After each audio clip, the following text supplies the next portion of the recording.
Hi, I'm Brad, along with Julia Sobel, and you're watching Focus On. Julia, can you tell me a little bit about yourself first? I'm an advanced Master Gardener with the Michigan Master Gardener program, which is run out of Michigan State.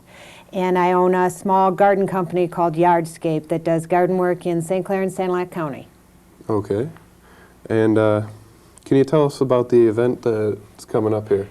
Yes, the St. Clair County chapter of the Michigan Master Gardeners, the group that I belong to, is putting on our annual winter lecture series. And on February 12th, we'll have Dr. Art Cameron in to talk about ornamental grasses. We also do an annual garden walk, and we do a lot of programs with children at the schools. Okay. So what do you have to do to be a Master Gardener? Well, to be a Master Gardener, you take the class. The classes are running now at the county building. They're run through Michigan State. And then after the class, you have to take an exam, pass a test, and do 40 hours of community service work in the gardening field. And then you take some more classes and do some more volunteer work, and you become an advanced Master Gardener. And then each year, you continue doing volunteer work, and you become certified. So that's what I am, a certified advanced Master Gardener. Have you won any special awards being a gardener or Master Gardener? Or? Well, yes. I garden for other people in my business, and a couple of the houses that I've done that I take care of have won Garden of the Year awards. Well, that's wonderful. So can you tell us a little bit more about the ornamental grasses? Yes, Dr. Art Cameron is a professor of horticulture at Michigan State University. And he's an avid perennial gardener, but his true love is ornamental grasses. And he's going to be here February 12th and tell us all we ever wanted to know about ornamental grasses. Now, ornamental grasses aren't the kind of grasses that are out in your front yard or That's right. backyard, This right? has nothing to do with turf. This is not the kind of grass you mow. This is the kind that you grow in flower gardens. So they're very, very popular today. All right. And how do you care for these ornamental grasses? Well, nothing is easier. Nothing could be easier than ornamental grasses. They'll grow in sun, they grow in partial shade, they take a minimum of watering, there's no pruning, there's no clipping. All you have to do is divide them every 3 to 5 years, depending on the species. They do like loose soil so that the water can drain, but I personally grow them in clay at some of my customers' houses, and they're gorgeous. What other purposes do the grasses serve in the landscape of the garden? Well, other than an ornament, they have a lot of other jobs that they can do. Their chief job would be erosion control. If your property had a stream that went down to a pond or a lake, you could plant ornamental grasses at the edge of the stream. It would filter out the silt and leaves and sticks and things like that to keep your pond water cleaner. Very environmentally conscious.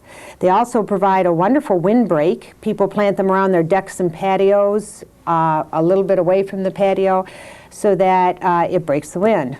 They offer wonderful winter interest because they have those plumes that wave when everything else is covered with snow. They make an excellent black backdrop. Ornamental grasses tend to be beige and tan in color. So you can plant that in the back, and then what you plant in front shows up remarkably. They're excellent as living bird feeders. Some of the ornamental grasses put up big sprays of seeds. So if you were a photographer and wanted to take pictures of an evening grosbeak or goldfinch at a feeder, it makes a much prettier picture to have this yellow bird on a stalk of grass rather than a dirty old metal bird feeder. Are there any good companion plants that you can plant with the grasses? Yes, ornamental grasses tend to be very vertical, and they have thin stalks and thin leaves. So if you think about contrast in the garden, the best thing to put with that would be something short and broad like a hosta. And you can plant hostas, or maybe if you're hardscaping and you want to put down pavement of some kind, you could put great big flat boulders. So you picture a great big flat kind of rounded boulder with a very tall plume of grass with it. It's eye-catching. And what's the first step that the home gardener should take to begin to incorporate grasses into their landscape? Well, the first thing I think they should do is come to Dr. Cameron's lecture. That'll be February 12th at the County Building at 7 o'clock. Tickets are $10. They're available at the door, or you can call and order them over by mail from the Cooperative Extension Office. The next thing I think that they should do would be to go on our garden tour, or anyone's garden tour, and go around and look at other gardens to see how other gardeners use ornamental grasses in their yards, in their gardens. While every garden is unique, most gardens share many similar characteristics. Ornamental grass provides a vertical image in the garden. So then the next thing I would suggest they do is go around to local nurseries and talk to anybody that has a knowledgeable staff to help them with their design ideas. Now, do these grasses get very large at all? Or? There are many different kinds of ornamental grass. And although they don't come in colors, your petunias and marigolds are yellows and oranges and reds and purples. Grasses tend to be all tan color. They come in every size from 6 inches up to 15 feet. And Wow. certainly there's one in there somewhere that will be just perfect at your house. And so, how'd you get into doing all this? Well, I took the Master Gardener class because I like working with the children at the local schools. I do a lot of volunteering at the schools.